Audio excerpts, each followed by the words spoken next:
the game we want to play. With hosts Ryan and Terry, it's Crokinole UK. Drain those open 20s, stack those buttons high. It's the greatest game on earth.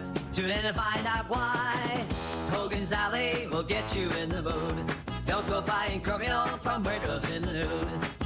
Hogan's Alley, it's time to play the game. It's the greatest game on earth. Crokinole's its name.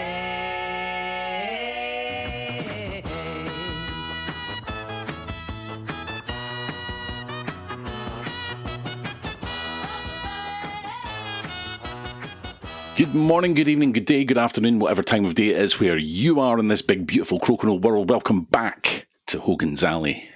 That was quite forceful, that. I don't know what came over me. Full of life. I love it. I love it. Determined. Yeah, well, there was a hint of determination in there. Yeah, I'm appreciating it. We're a determined bunch. So that's one word to describe us for sure. We're still here doing the podcast. I mean, no. Stubborn is the word I think that most people would pick. Dogged, yeah. And you're going straight for a cup of tea. I love it. We're going for the chill vibes again. I'm down. That is good.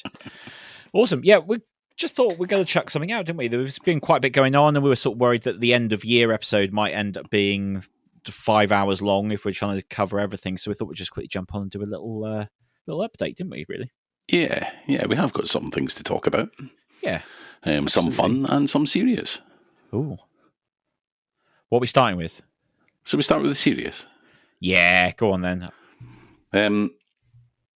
As you may have read by now, we're trying to align all the communications so they go out at the same time. We have lost a valued member of the Crokinole UK Committee. Ian Witt informed us recently that he wanted to step down. He's not going away from the game, but his time has come to depart the committee for fresher pastures. I won't labour the point too much, but all of us on the committee owe Ian a huge debt of gratitude, and I really hope that the community also recognises the work that he's done over these last few years in helping set up Crokinole UK as it became, in helping set up the tour, and of course Ian was the mastermind behind the UK Crokinole Championships, which I think are now, what's next year is going to be the 4th or 5th at Expo. Yeah, something like that. Yeah. He was it was his determination and idea, wasn't it, to kind of get something happening there. Yeah. And that ended up being the biggest tournament. Was it 99 last year? 99. Oh, sorry, this year, but yes. Last season. So an impressive legacy kind of being left behind at the UK's premier board gaming event. Oh, definitely. For the Crokinole, and that's down to Ian, isn't it? Yeah, so thanks, Ian. Yeah. I know we'll see you at events again, and hopefully we'll have you on the podcast again. Yeah, I'm sure we will. It's been from a kind of personal point of view as well. He's been good fun to work with in terms of what we've been doing on Crokinole UK. He's always a listening ear.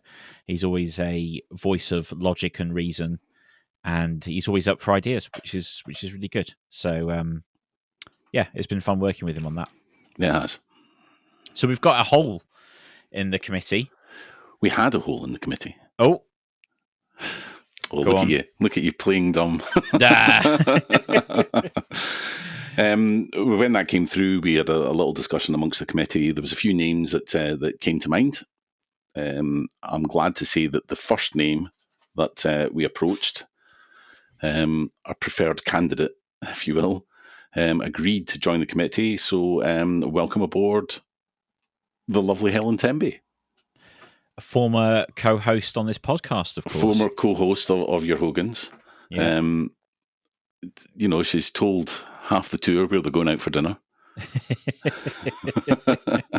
Now she can tell them how to behave and what to do at tournaments and all these other things, which are lots of fun. It's been great seeing her contributions to the little group chat, the committee group chat. which has mainly been about, is it time to ban James yet? I think what's really nice as well is that Helen has just recently retired. She spent her career doing things around events and stuff like that. So she brings a lot of experience to it, which is amazing. But the fact she's now willing to carry that on in terms of the hobby, I think everybody's going to see loads of benefit from Helen's input, but a real appreciation for the fact that she was willing to step up and give of her time to join us for this silly idea that we put together. And I know she's definitely going to have a very positive contribution to what we're doing and keep us three in check as well. I think it's more the keeping us three in check. That we need. Yeah, absolutely. She doesn't quite realise the extent that we need it yet. We've all been on good behaviour, I think. Oh, it'll all come out in the wash. Exactly. Yeah. Posting albums, it'll all be a mess. So no, it's good. No, it's good. And you know, that was always the vision for Crokinole UK, wasn't it? It was never going to be a fixed group of people. It was always going to be something that was fluid, and that's what was going to give it its longevity that we want it to have. Totally. So, it can't rest on the same shoulders forever, and there needs to be movement within it. Someone had to go first, and it just turned out it was Ian. Yeah, I reckon he'll be back at some point as well, because I think he'll miss it. Yeah, maybe. Yeah, one for the future. He'll join back, and then the rest of us will go, just to wind him up. No, so cool. Thanks again, Ian, for everything that you've done for this community over the last 5 years or so. Yeah. Drop some love for Ian in the comments where you see this posted. Yeah, he deserves it. Yeah, not too much, but a little bit. Obviously, a little thank you. You know. There we go. Cool. So I'm assuming that's the serious stuff sorted. I think that's the serious stuff sorted. Let's talk Crokinole then. Let's talk Crokinole, baby. Here we go. Yeah. So let's talk Scottish Crokinole. Scottish Crokinole. I feel like we're talking about it more and more, actually, which is a really good sign. Yes, yeah. There's been a fair bit happening recently. We had the Winter Classic at Dunfermline a couple of weeks ago, which was pretty well attended. I think we ended up with 14 players on the day. Cool. Unfortunately, if everyone that actually plays, was actually able to come that day, there was just other stuff on, and life gets in the way. Exactly. It's not all fun and flicking. No. I think we could easily have about 30 players there. Brilliant. And that's just the ones that we kind of know. There's going to be others untapped yet. Yes. Yeah, I mean, even at Tabletop Scotland this year, wasn't there? There was players who were like, I didn't realise there was a scene, people who actually played Crokinole but hadn't cottoned on to the fact that there were tournaments and stuff going on. So that was the brilliant. Fourth iteration of the Winter Classic. Nice. Very good. But it was a bit different this year. Okay. Because earlier in the year, the Crokinole community in Scotland suffered a loss, and that was of the death of Liam Broderick. Now, Liam was a good friend of mine. I met him through work. He was at one point my line manager.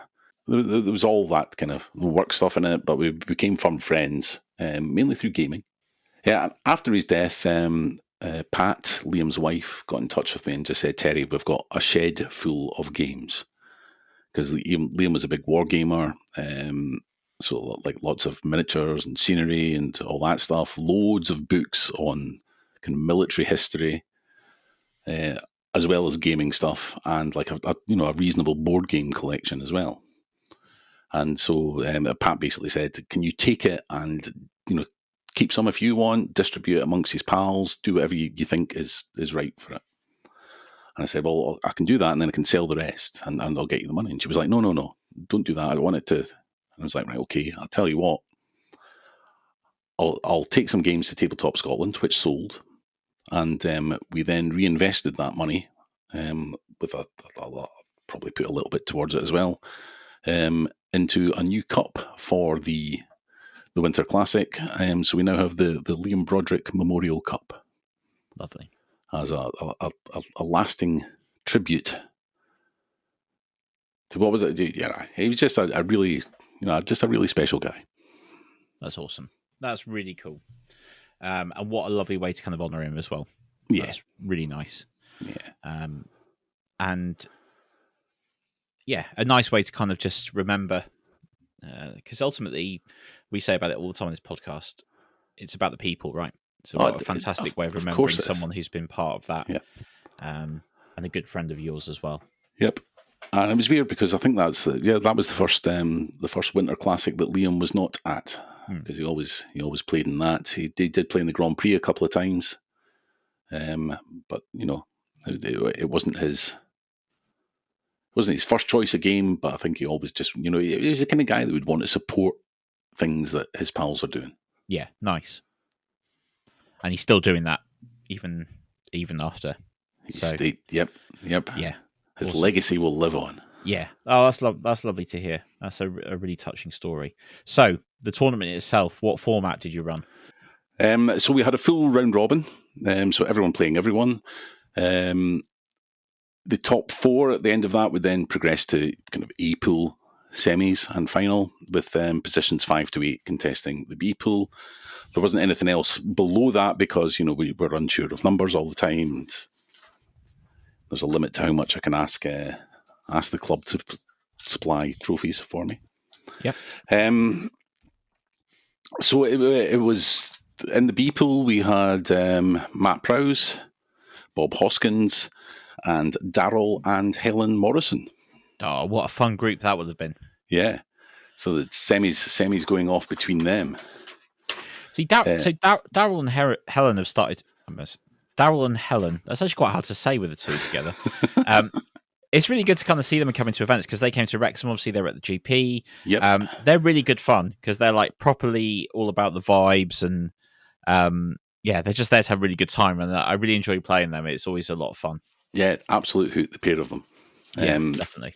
Daryl and I ended up having a side conversation about other stuff because he was off to take part as part of a team in a 24-hour endurance race on kind of computer sim racing.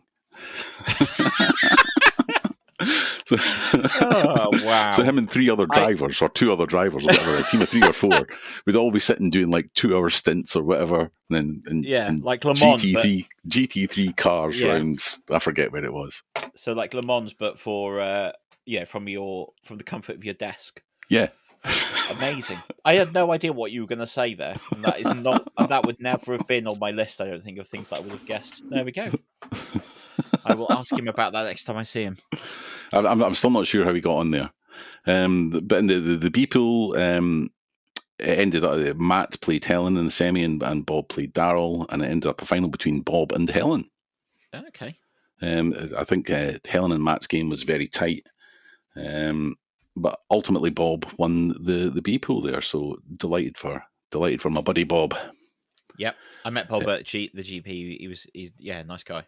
Yeah, no, he's sound. He really is. I had struggled in the kind of round robin, and I just squeaked in 4th place. Andrew McMillan was on fire, and significantly more 20s than pretty much anyone else. In fact, Bob was on fire in the 20 count. I'm making things up. And I was but anyway, I finished 4th in the round robin. Yeah. And I think Andrew had beat me in the group.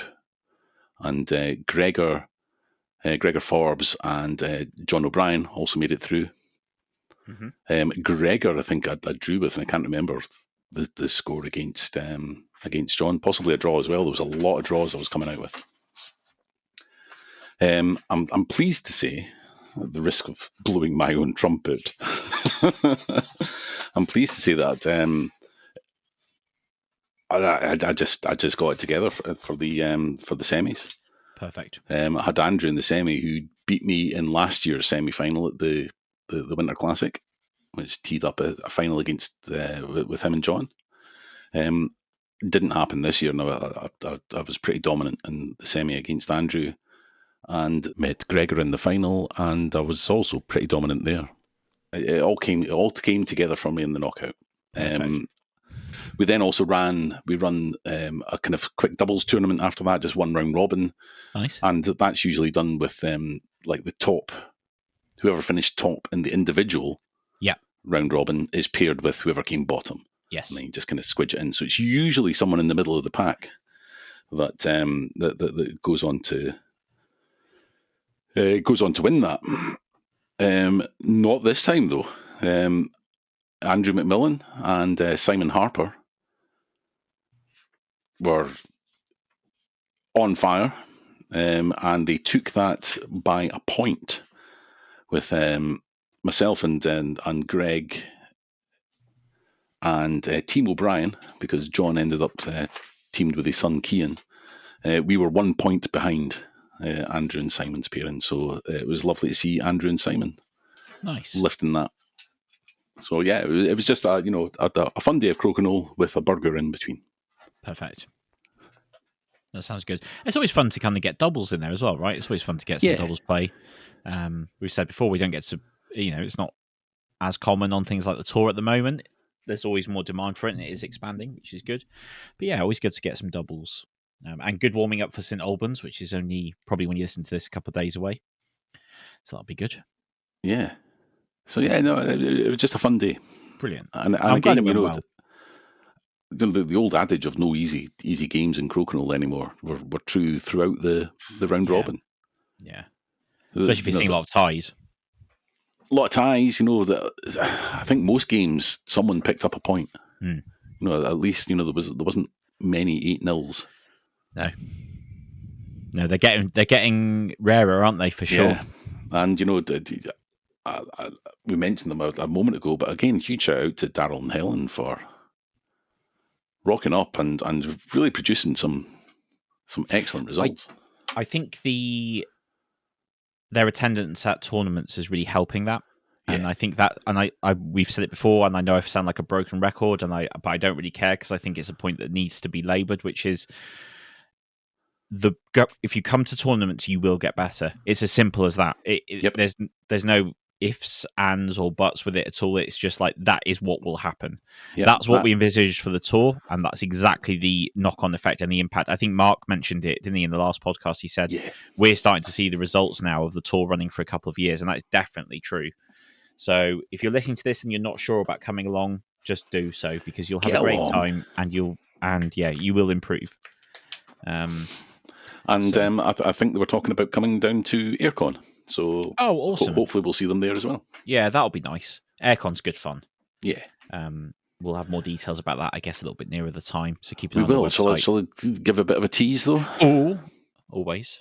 It looks like, instead of being held in the conference centre, it looks like we will have a change of venue. Still part of Aircon, but it looks like the tournament will be running in the Hilton Hotel. Now, you will still need to at least have a Saturday ticket for Aircon. Yes. And,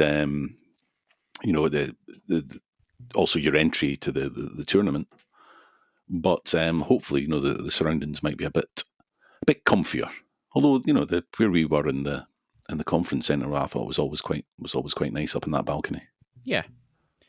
Yeah, it was a little bit busier, wasn't it? Last season, last Aircon, because the food was the other side of it, wasn't it? So people were using it as a through fare to get to the food. But yeah, it was always good fun. But that does sound like it's going to hopefully be really nice. Hopefully we'll get a nice spot and some nice thick pile carpet or something under feet. That'll feel nice, won't it? Yeah, and the even better news is I believe that the food trucks are all going to be up by the Hilton as well, because they're using the Hilton as a bit of an overspill. Lovely. So because it's growing. It's growing all the time, isn't it, Aircon? So, that'd be awesome. So don't worry, you hungry Crokinistas. You'll be able to get your Greek gyros or a wood-fired pizza. Yeah, we had something really good last year, didn't we? What did I get us both? I can't remember what it was. It was very good anyway. I was not very well at the last Aircon, and I only realised quite how ill I was when I left on the Sunday. So, I'm hopefully this year I'll feel good. So, fingers crossed. Yeah, fingers crossed. I'm looking forward to it. But we're jumping the gun a little bit because there's stuff to happen before then. We are. But of course we're going off topic. Yeah. We'll stick with the subject of Scotland as we do a bit of a community roundup. Sure. Because I went along to the first meeting of the Edinburgh Crokinole Club, which Andrew Malarkey had organised, and I think his pal Scott, I think it's Scott Miller, I might be wrong, So the pair of them had organised this. They scoped out a few venues and opted to go with the Brewdog pub on Lothian Road in Edinburgh, which is that smack bang in the middle of the city. Yeah. Thursday nights, it's going to be the monthly on the second Thursday of every month. So there is one coming up just before St Albans. I don't think I can make the this meet, but it was a decent location. You've got bar food, you've got all the drinks you want, and they kind of gave us a kind of tucked away upstairs area. Nice. Very so good. I think I forget how many people were there. There was like about a dozen. Awesome. That's great for a first time. I might be slightly exaggerating that, but let's go with a dozen. We even managed to get one of the bar staff playing. So nice. That's always good. Yeah.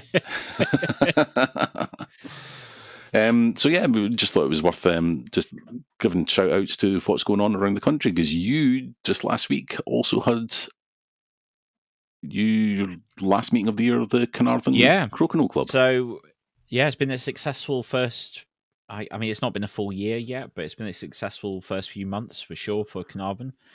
The attendances have varied, the nature of life, as we said before. Yeah. We had a peak attendance at one of the club meetings was 24. Mental. Which was crazy. That night was mad. But it ended up being an average of about 10 to 14, somewhere in that region.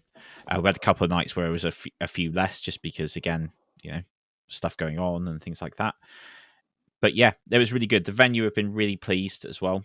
So it's at a place called Jackadaw, which is like a little tap room place. Got really chilled vibes. They play good music, which is great, and they have nice. local beers on tap, which is also very good. And to say thank you for supporting them throughout the year, they did some food for free as well. The last one, which was nice, like a little picnic for people to kind of just help themselves too, which was great. And they even do things like they open up the pool table for free for us for the evening, so anyone who's wants a break from Crokinole can go and play some pool and stuff. And it's super chill vibes. It's really good. The last one we had as well, we had some people come who just heard about it. They'd heard about Crokinole, never had the chance to play, came down to play at the club. So that's exactly what we wanted. I walked into Screwfix as well not that long ago wearing my Crokinole UK hoodie, and the guy was like, he's staring at me in a funny way, and I thought, why are you staring at me? And I realised he was staring at my chest, at the badge on my chest, and I was like, oh, is that? And he goes, is that a Crokinole? And I'm like, yeah. And he goes, I know about this game, and I've never had a chance to play it.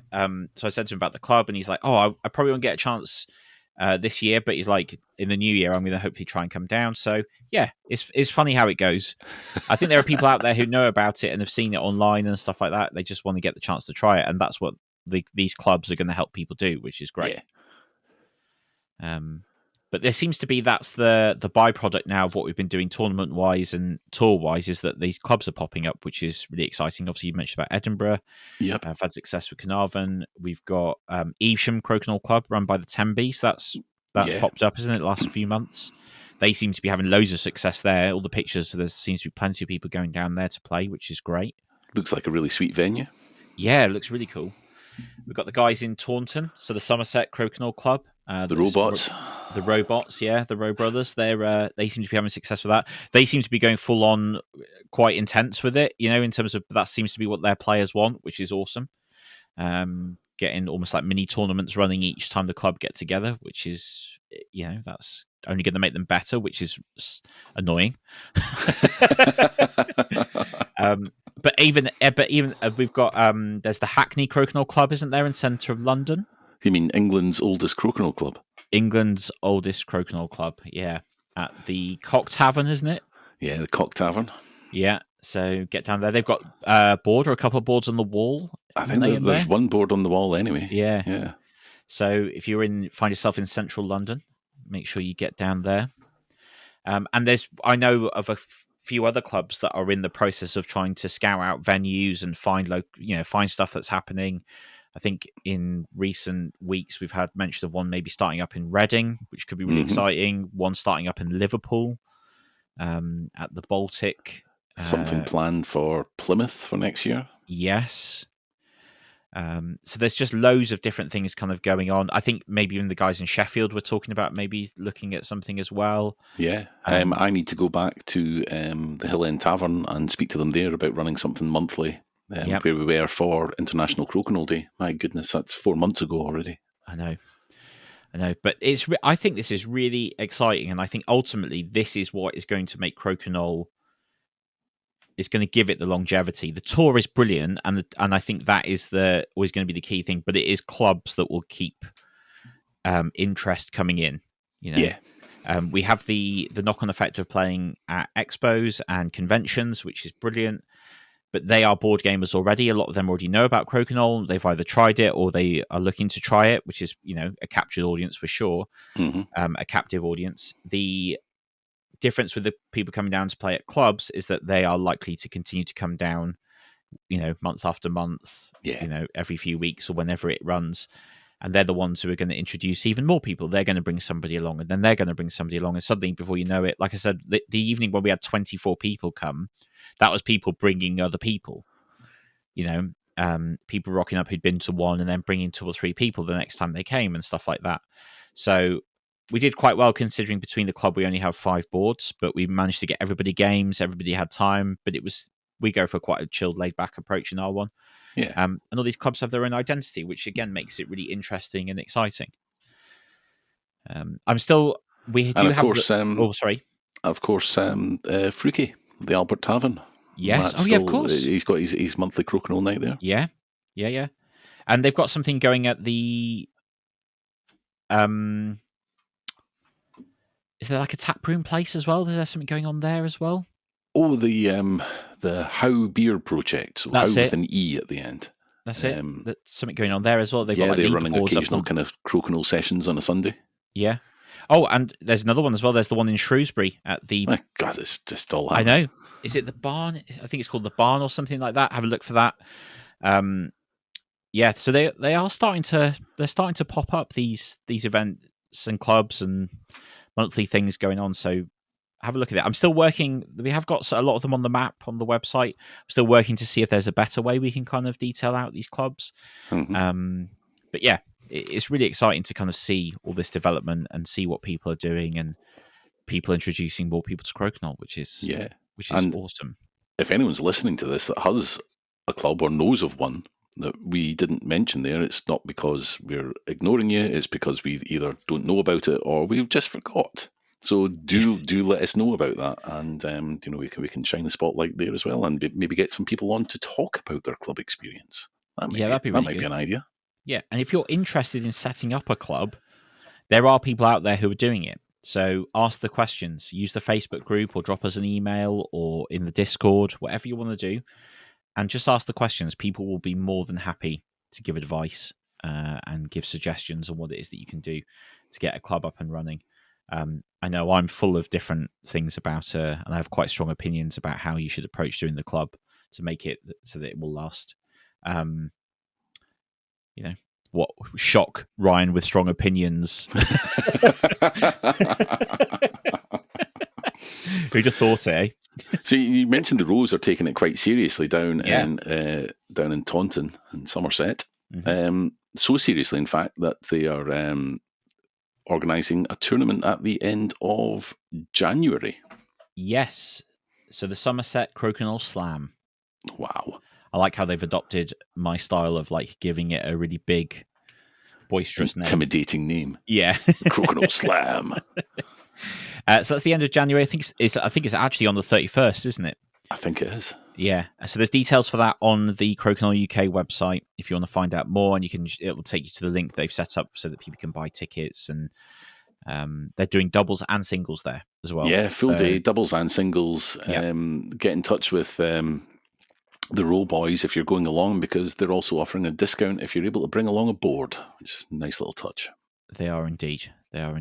So that's going to be sadly they're just excluding me there though, because if I'm going, it's going to be a flight to Bristol, and I ain't parachuting in with my Crokinole board.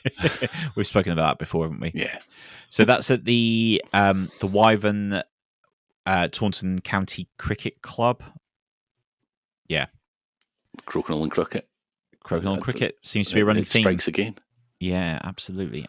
So, yeah, be sure to support that if you can, or pass it on to anybody who knows down in the southwest who you think might be interested in coming onto a tournament, because that'd be one that they'd be able to try in a local spot.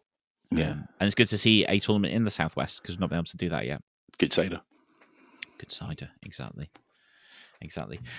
With that in mind, in terms of tournaments and stuff, just a little note to say that the tickets for the UK Masters will be going on sale on January the 3rd. That is a limited. Yeah, that is a limited event. I think you said it was going to be January the 1st, and I went, no. Let's make it the 3rd, because everyone's still going to be drunk in Scotland for at least 2 days. Yeah, so it'll be Saturday, January the 3rd. At 9 a.m. they will go on sale. Now, the reason we don't normally do this for Crokinole events, but the Masters is very popular and it is limited. We can't, and there's no room for expansion on the Masters. That is the actual limit in terms of the size of the venue, and for the format that we run for the Masters, it cannot expand beyond what it is currently. We might have to reassess that if it continues to be an incredibly popular event, but for this season, it's going to carry on in the format it is, which is a full round robin and a full league table of results. But as a result, we'd like to give plenty of notice that those tickets are going to be going on sale because they will be popular, and you don't want people to miss out because they didn't realise that things had gone live. So yeah, if you want, set your alarm for those tickets becoming available on that date at that time, and make sure you don't miss out, because I think that one could sell out pretty sharpish. I suspect it probably will. Yeah, because a lot of people were been asking about when they go on sale. So, so be great to support that, and hopefully next time we speak to you, that they'll either be on sale or just about to go, and we will be breaking down St Albans and probably just reflecting on 2025, right? Yeah, a little bit, and we might even have a special guest. We might. There's something in the pipeline that, which I think I might just be able to pull it off. Nice. And if you have ideas or anything you'd like to come on to Hogan's Alley and talk about, we're all ears for sure. Drop us a note, and just get in touch. Let us know, and we'll see what we can do. So we said we were going to keep it short and sweet. Yeah. So let's keep it short and sweet. Lovely. I've been Terry. I've been Ryan. This has been Hogan's Alley. Thanks for listening. See you soon. Take me down to Hogan's Alley. To Hogan's Alley.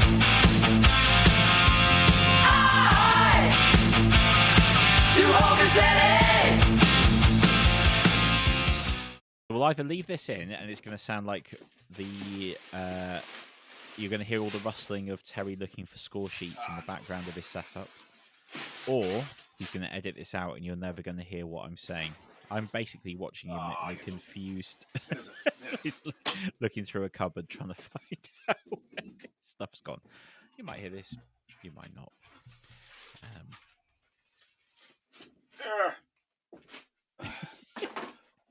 Could have been better prepared here. No. So this is the magic pink folder that some of you may have seen at certain events that he's looking for. No, we're still searching.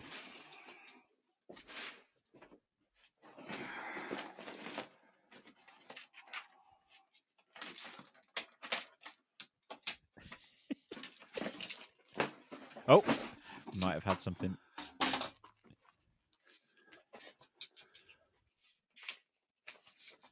Right, I think we'll just rewind to kind of format. I gave a lovely running commentary of you looking for that then, and I even said in it, it's like, you may hear this or you may not. So it's I'll put it in the end. That's the blooper sorted. It's really long as well. There you go. It's right about